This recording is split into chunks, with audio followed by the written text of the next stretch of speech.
News with latest topic. News with hottest delivery. And news with burning issues. This is Daisy May Gulita. And I am Manilin Jessa Matersa.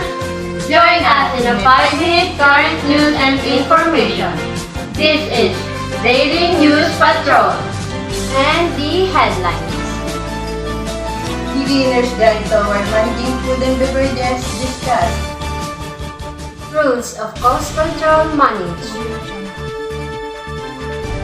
Ways to control food and beverages costs presented. Beginner's Guide Towards Managing Food and Beverages discussed. For more information, here is Miss Elaine Escuadro. Thank you, Daisy.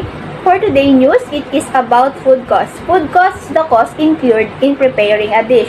The food cost includes the plate as well as the period cost. It includes the cost of the raw materials utilized such as meat, dairy, vegetable, grains, spices, etc. Non-alcoholic beverages are also included in the food cost.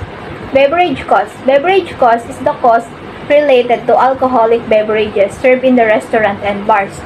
Labor cost. Labor cost includes the expenses incurred in maintaining the restaurant staff. It is also consists of taxes incurred on the payrolls of the employee. Other expenses. Other expenses include all the other costs that are incurred while running a restaurant. These can be utilities, rent, kitchen equipment, and etc.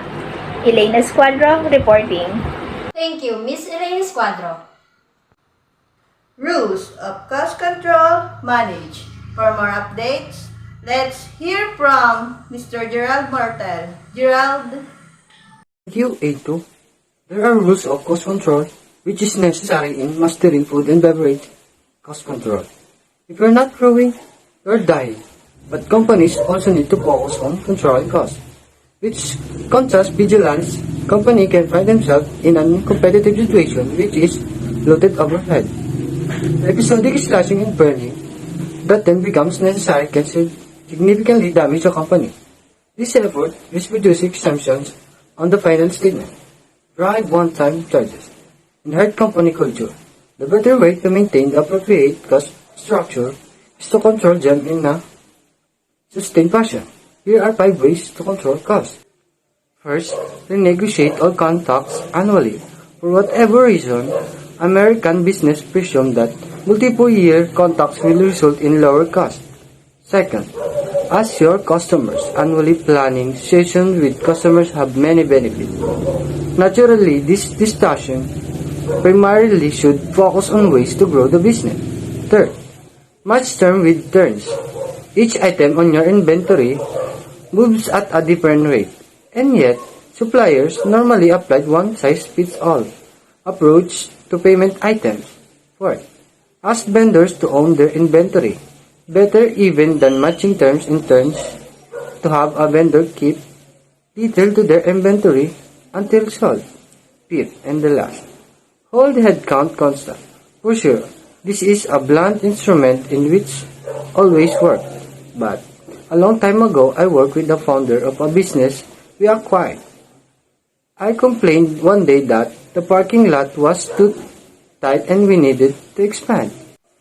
Gerald D. Mortel, Daily Patrol, back to you guys. Thank you, Mr. Gerald Mortel. Ways to control food and beverages cost presented. For more information, let's call Miss Joanne Bakay. Miss Joanne?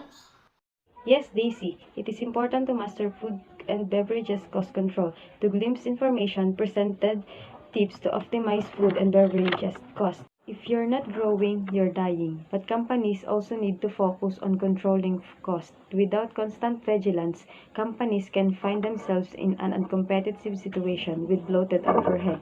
The episodic slashing and burning that then necessary can significantly damage company.